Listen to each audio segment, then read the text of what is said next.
भारताची ओळख भारत हा बुद्धभूमी म्हणून सख्ख्या जगात ओळखलं जातं. न भारतातली जी कोणी थोर मंडळी परदेशात जातात ते आम्ही बुद्धाच्या देशातून आलेलो असं ओळख सांगतात. तथागत भगवान बुद्धांनी सगळं कार्य भारतात आहे आणि त्याच्यामुळे जगातली सगळी लोक भारतात जेव्हा येतात ते इथल्या मातीला ते नमन करतात. अशी ही पवित्र बुद्धभूमी आहे. या बुद्धभूमीमध्ये तथागत भगवान बुद्धाला ज्या ठिकाणी त्यांना ज्ञानप्राप्ती झाली त्या ठिकाणी जे विहार आहे त्याला महाबोधी बौद्ध विहार म्हटलं जाते. परंतु त्याच्यासाठी आज अख्ख्या जगामध्ये मोठं आंदोलन सुरू आहे. त्याच्या मुक्तीचं आंदोलन सुरू आहे आणि ते बौद्धांना देण्यात यावी अशा पद्धतीची मागणी सर्वत्र होत आहे. अनागरिक धम्मपाल यांनी 1891 मध्ये ही मागणी केली होती आणि आता त्याला जोर पकडला गेला आहे.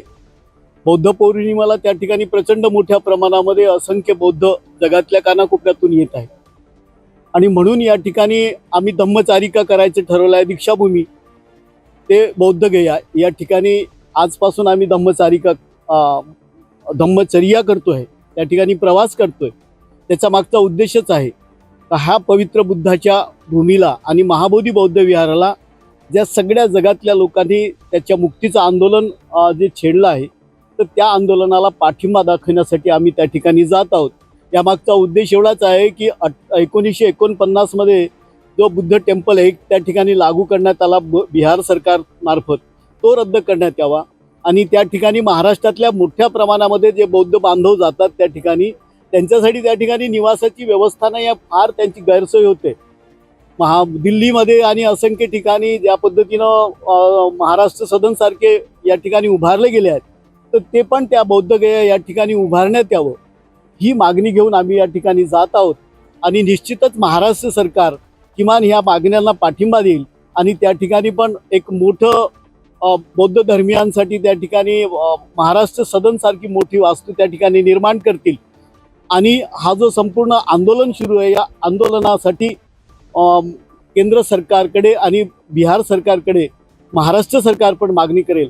मी महाराष्ट्राचा माजी सामाजिक न्यायमंत्री आणि आमदार म्हणून आणि राजकुमार बडोले फाउंडेशनतर्फे या ठिकाणी ही जी धम्मचर्या या ठिकाणी आयोजित केलेली आहे तर त्या निमित्तानं मी सरकारला पण या ठिकाणी आवाहन करेल की त्यांनी या आंदोलनाला सहकार्य करावं आणि त्या ठिकाणी एक मोठं सदन पण त्या ठिकाणी निर्माण करावं या अपेक्षेनं आम्ही धम्मचर्या या ठिकाणी करत आहोत. राष्ट्रवादी काँग्रेस पक्षाचा या आंदोलनाला पाठिंबा आहे का?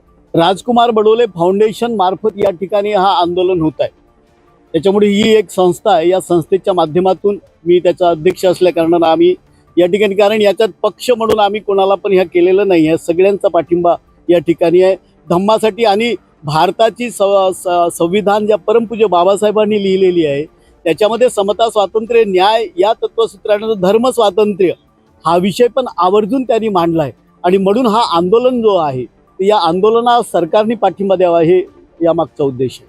नाही मुळातच आम्ही दीक्षाभूमीपासून प्रवास करून आम्ही बौद्ध गया या ठिकाणी जाणार आहोत. त्या ठिकाणी तिथल्या जिल्हाधिकाऱ्यांना पण आपण भेटणार आहोत. त्या ठिकाणी पण त्यांना निवेदन देणार आहोत आणि त्या ठिकाणी आम्ही पवित्र जे महाबोधी टेम्पल आहे त्या ठिकाणी आम्ही वंदना करणार आहोत आणि त्या ठिकाणी आम्ही थोडं आंदोलन करणार.